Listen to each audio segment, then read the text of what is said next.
این سه تا ماکت هایی که جلوی منن میتونن به هواپیماهای کنترلی تبدیل بشن و پرواز کنن.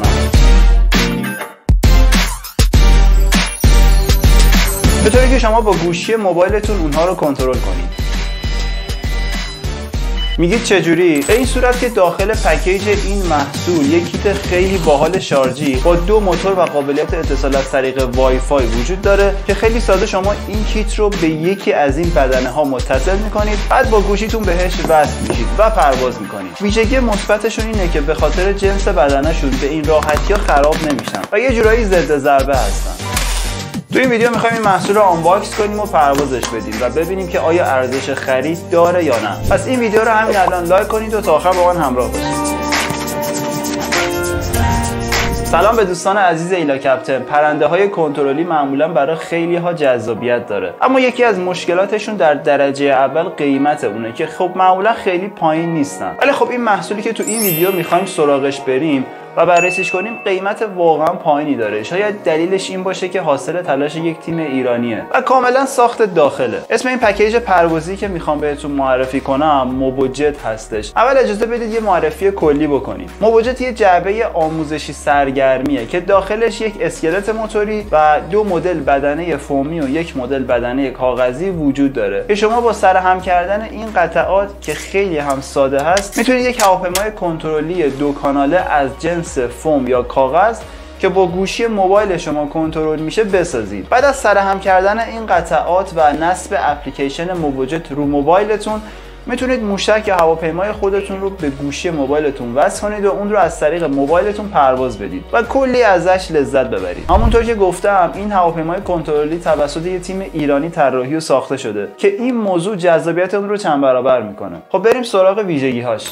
از ویژگی‌های مثبت این هواپیما اینه که موتورهای قدرتمندی داره که با تنظیم قدرت اون میتونید یک هواپیمای کنترلی 2 کاناله داشته باشید. یعنی میتونید ارتفاع پروازیتون رو کاهش یا افزایش بدید یا به سمت چپ و راست حرکت کنید. نکته دیگه بدنه این هواپیما هاست. این دوتایی که میبینید از جنس فوم هستند و این یکی از جنس کاغذ ساخته شده که یعنی با برخورد آسیبی نمیبینه و نمیشکنه. همچنین اسکلت موتوری اون هم از جنس فیبر کربونه که مقاومت بالایی داره. مشکل اکثر دوستانی که پرنده های کنترلی استفاده میکنن همینه که همیشه نگرانن هواپیماشون سقوط نکنه، آسیب نبینه. پس شما با موبوجت نگران سقوط نخواهید بود چون که خیلی مقاومه. با پردازنده 32 بیتی، ژیروسکوپ و شتاب سنج 6 محوره موجود در کیت موبوجت باعث میشه موقع پرواز پایداری و تعادل خوبی رو داشته باشید و به راحتی پرواز کنید. پس شد یه نکته مثبت دیگه. برای همین لازم نیست تجربه خاصی در پرواز با هواپیمای کنترلی داشته باشید، چرا که پروازش بسیار راحته و شما با هر سطحی از دانش پروازی میتونید کنترلش کنید و کلی لذت ببرید.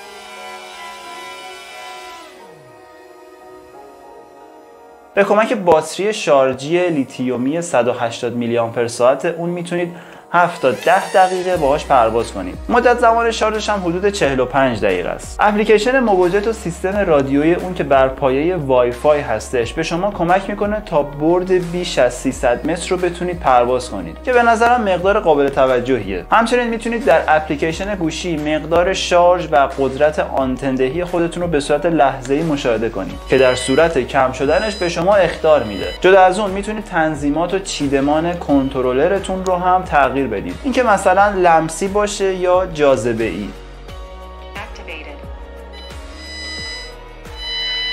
طراحی آیرودینامیکی هر کدوم از این پرنده ها به گونه‌ای بهینه شده که شبیه هم نیستن و هر کدوم ویژگی‌های متفاوت و باحالی دارن. این اولی بدنه موشک کاغذی هستش. طول 24 سانتی متر، فاصله 2 بال 23 سانتی متر و وزن پروازی 45 گرم هست که این مدل مانورپذیری بالایی نسبت به بقیه داره. این دومین بدنه هواپیمای وینگ نام داره. طول 23 سانت، فاصله 2 تا بال 39 سانت و وزن پروازی 35 گرم هست. این مدل به دلیل طراحی بالهای بزرگتر میتونه با نیروی موتوری کمتری پرواز کنه که در نتیجه شارژش دیرتر تموم میشه و زمان پروازی یا ایندیورنس بالاتری نسبت به بقیه داره. سومین بدنه هم هواپیمای جت نام داره. طول 21 سانتی متر، فاصله 2 تا بال 30 سانتی متر، وزن پروازی 32 گرم هست. این مدل به دلیل طراحی بالهای دلتا مانند سرعت بیشتری در پرواز نسبت به بقیه مدل‌ها داره. خب تقریبا همه ویژگی‌هاش رو بررسی کردیم. وقتش رسیده آنباکسش کنیم و نهایتاً هم تستش کنیم و ببینیم پروازش چطوریه. خب پکیجی که از سایت ما سفارش میدید شامل این دو تا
دیگه وقتش رسیده که بریم تستشون کنیم. خب هواپیماها الان آماده شدن. پیشنهاد میکنم با حوصله و دقت کار سرهم کردن رو انجام بدید که در پرواز به مشکل نخورید. خب دوستان اومدیم توی محیط باز که تستشون کنیم.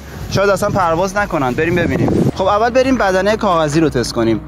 بهتره که برای پرواز تو محیطی امتحان کنید که اصلا باد نباشه. اما اگه یک مقدار هم باد بود اشکال نداره. شما باید جوری بایستید که باد توی صورتتون باشه. اون وقت میتونید پرنده‌تون رو پرت کنید. خب دوستان میریم که این دوتا رو با هم وصل کنیم. برای اتصال این دوتا دستگاه به هم اول از همه باید کیت موجت رو روشن کنید. چند لحظه صبر میکنید تا موتوراش یه چرخش کوچیک انجام بدن. بعد از اون وارد وای فای گوشیتون میشید. وای فای رو روشن میکنید و به موجت وصل میشید. بعد از اتصال وارد برنامه موجت میشید و اکتیو رو میزنید. خب الان دستگاه آماده پرواز هستش. میتونید اینجا تست کنید که سنسورها کار میکنن. خب بریم که پروازش کنیم.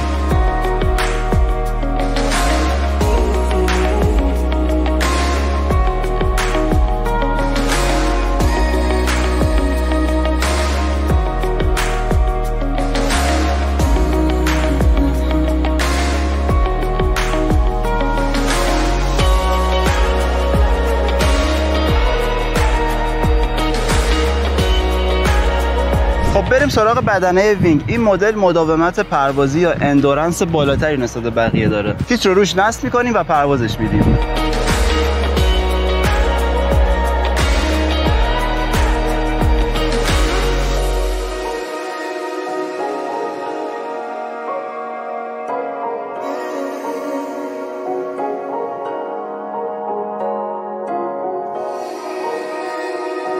این آخری هم بدنه جت هست. نسبت به بقیه‌شون سرعت بالاتری داره.